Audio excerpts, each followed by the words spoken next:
Hey y'all, in this video I'm going to share 5 things you may not have realized about writing grants. Let's get into this one.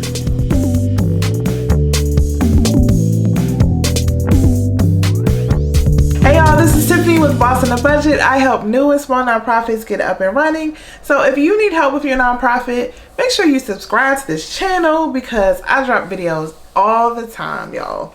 So today I'm going to talk about 5 things that probably are going to surprise you or make you go like, what? I didn't know that, when it comes to writing grants. So make sure you stay to the end of the video because I'm dropping just gems throughout this video and things that you really need to know about to protect yourself, but also to be more successful when it comes to writing grants. And before I get too deep into the video, I just want to shout out a few of my members and people who follow me here on Boss on a Budget. Thank you so much for supporting me. When you support me through super chats and sending me messages, it helps me to keep going, but it also helps me to keep providing free content on YouTube. So I just want to shout out a few people who are always supporting me. Thank you to Shirley Anderson. Thank you to Cheryl Snipes. Thank you to Kamika with Thriving Kinship. Thank you to My Future Empire, who's always dropping those little super chats. Thank you, Kendra Wilhoit, for sending me gifts and also sending me super chats. So I just wanted to shout out a few people. Thank you again. All right, so let's get into this one. The first thing that may surprise you about writing grants is that grant writers should be paid. And so you may be hearing this and being like, okay, Tiffany, that's not really surprising. But when I put it this way, it probably is going to surprise most of you. So some people think in order to get paid, a grant writer should win. So you should only be able to get my money if I'm paying you as a grant writer if you're actually successful, because people feel like the end product is not just a proposal. The end product is a successful proposal.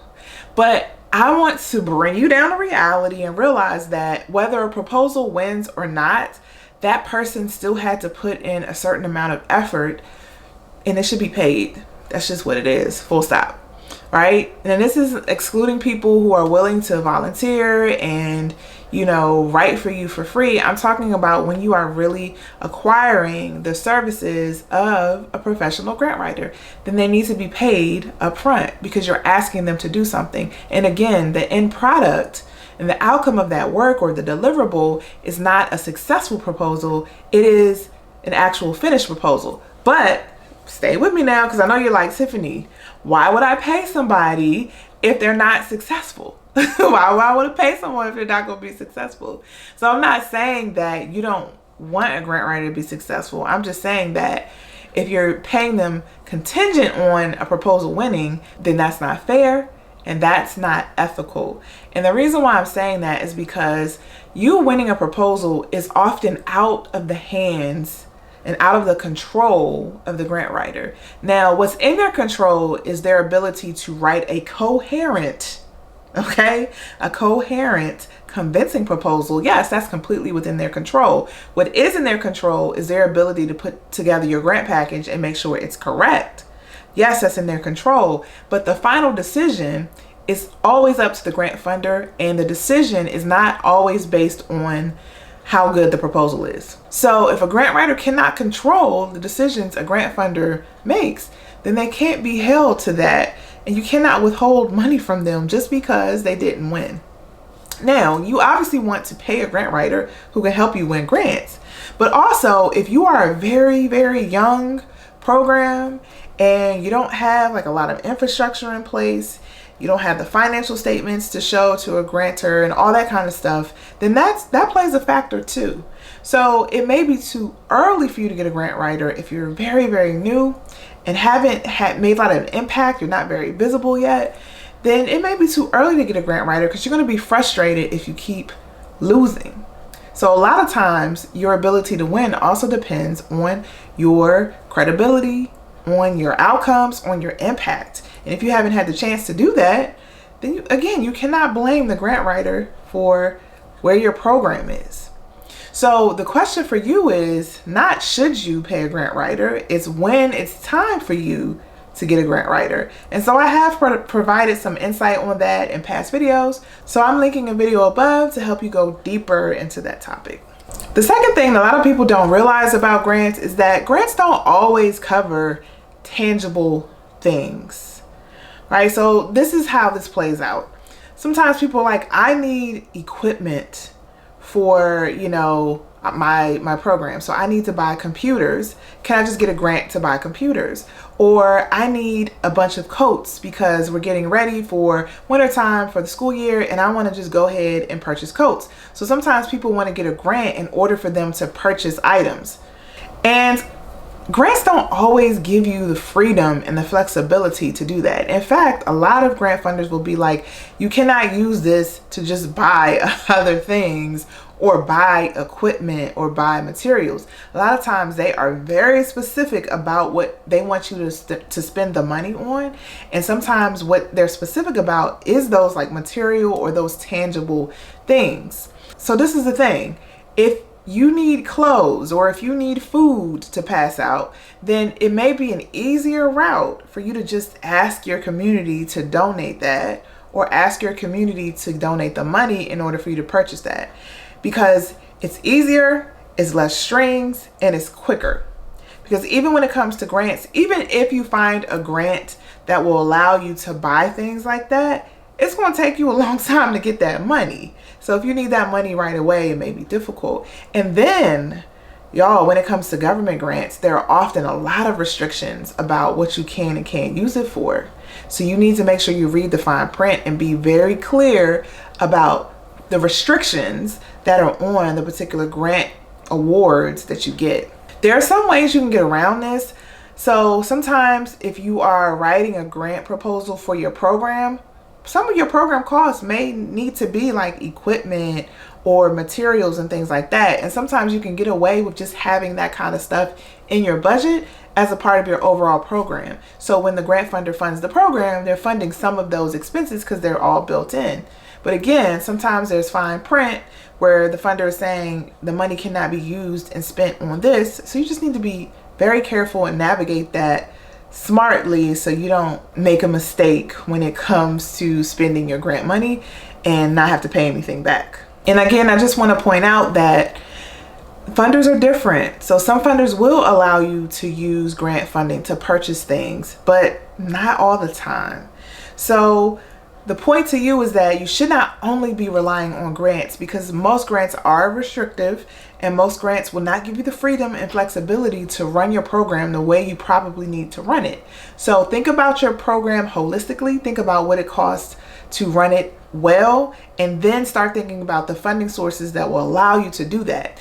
And some of that may be partly grants and then partly fundraising or partly earned income, but start thinking about it holistically so you can have multiple ways to finance your program.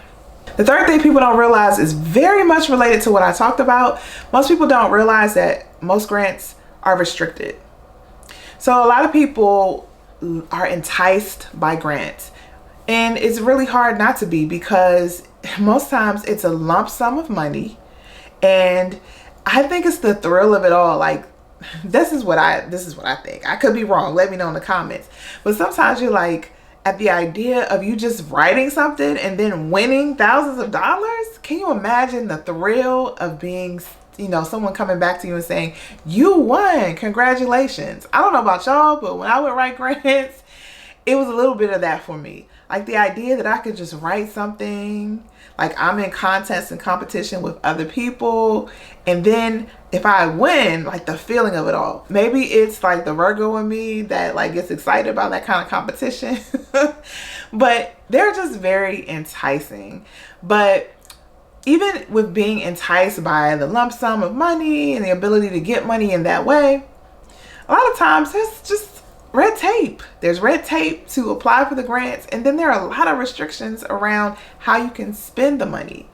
So when you think about grants, there are different types of grants, but two of the most popular ones are program grants and what are called operating grants, and sometimes they're called unrestricted. Program grants are only to be used on a specific program. So if you have an organization and there are multiple programs under your organization, you can only spend the money on one of your programs. If it's an operating or unrestricted program or unrestricted grant, then that money can be used across the board on anything your organization needs. But even between those two, program grants are much more common. And you're not going to see a whole lot of general operating grants. It's getting better, but still the proportion from program to general operating grants, it's going to be more program grants. So you have to be prepared for that. You got to understand that when you get a grant, it's not just like free money. Oh, let me just use this however we need to use it. You got to, first of all, use it for what you said you were going to use it for.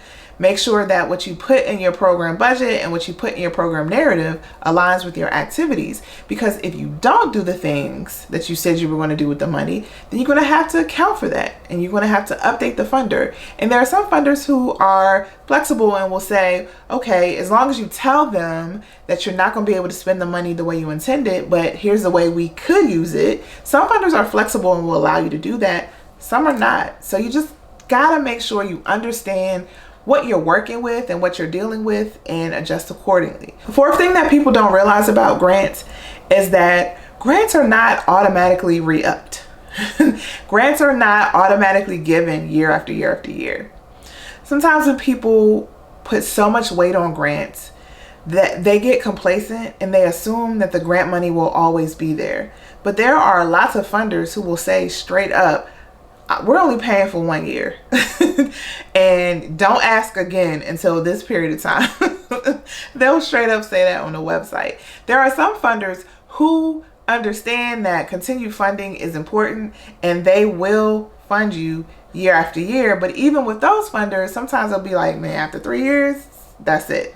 And so I think some people get caught up in the idea that grants are the only way to finance a nonprofit. So they assume that once a funder knows about you, they'll just continue to finance you and continue to finance you. That's not how it works. Now, in some spaces, there are organizations that get grant funding year after year and have been getting it for years. That's a whole nother ball game. That's not for this video. I'm just telling you that usually the norm is that you're going to get money probably within 1 to 3 years. And if you can get money like every year for at least 3 years, that's good, right? That's okay. That's pretty much the norm. But anything after that probably requires deep relationships. And even with those relationships, sometimes funders shift gears and say, oh, we're not going to fund that kind of stuff anymore. So we just give you a heads up. You got to find the money somewhere else. So just keep in mind that just because you get a grant doesn't mean you're guaranteed the grant next year. So as I said before, you should be thinking holistically about your fundraising, not just about how this grant funder can finance everything for your organization. When you're thinking like that, you're really putting your organization at risk. You're putting your programs and your staff at risk. So you need to be thinking about other ways, other flexible ways you can make money so you can use the money as you see fit. And the last thing that may surprise you about grant writing is that you can and you should be talking to your grant funders even before you're funded. Now, a little caveat is that with government grants, there may be some rules around how much access you can have with a program officer or certain people. So just keep that in mind, and also keep in mind that every grant funder is different and they have different expectations and there are different staff with different types of roles. But generally, particularly when it comes to foundation staff and foundation grants, you can talk to their staff. Now, some staff are not available and not willing to talk to you, but there are absolutely some foundation staff who will and welcome speaking with you about your organization, because they need to understand whether or not what you're doing aligns with them, and they want to know what's happening out there in the community, and they want to hear about programs to see what else could be funded.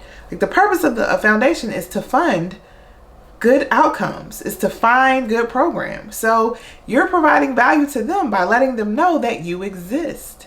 So if you're feeling nervous about even contacting a funder, don't be, because it's completely within your right to do that. Some of you may not have ever heard of community foundations, but that's their role. Like, they are there to support philanthropy in the local community. And part of doing that is identifying nonprofits who can get funded by the organizations that they support. So community foundations manage portfolios or funding portfolios for people in the local area, and they can provide recommendations for donors to provide money or fund money to different organizations or individuals in the area. So it's in your best interest to talk to foundation staff, particularly those who work for community foundations, because they are your allies. They're there to help you. And it's not just community foundations, it's other types of foundations too. But I just wanted to call that one out because they do that work regularly. That is the expectation to work with community organizations. And when you look at other types of funders like a United Way, a lot of times your United Way organization funnels money into the community as well. So United Way, they may do direct work or direct services, but they also fund other nonprofits. So speaking with people like that or organizations like that can be helpful as well. So the point of it all is to speak up, let people know you exist, talk about your program, talk about how good your program is, talk about the great outcomes that you're making, talk about why your program is so needed. You got to be your first advocate. You have to be your first advocate. Your board, as a team, you all have to be advocates and ambassadors for your organization so people know about you. And when they know about you and when they believe you and trust you, then they fund you. Was this helpful, y'all? Let me know in the comments. If you need help with your organization, make sure you visit me at bossonabudget.com. If you need clarity, if you need help, I do provide consultations. People ask me that all the time. The answer is yes. So information about that is below. Thank you again for watching, and I'll see you in the next video.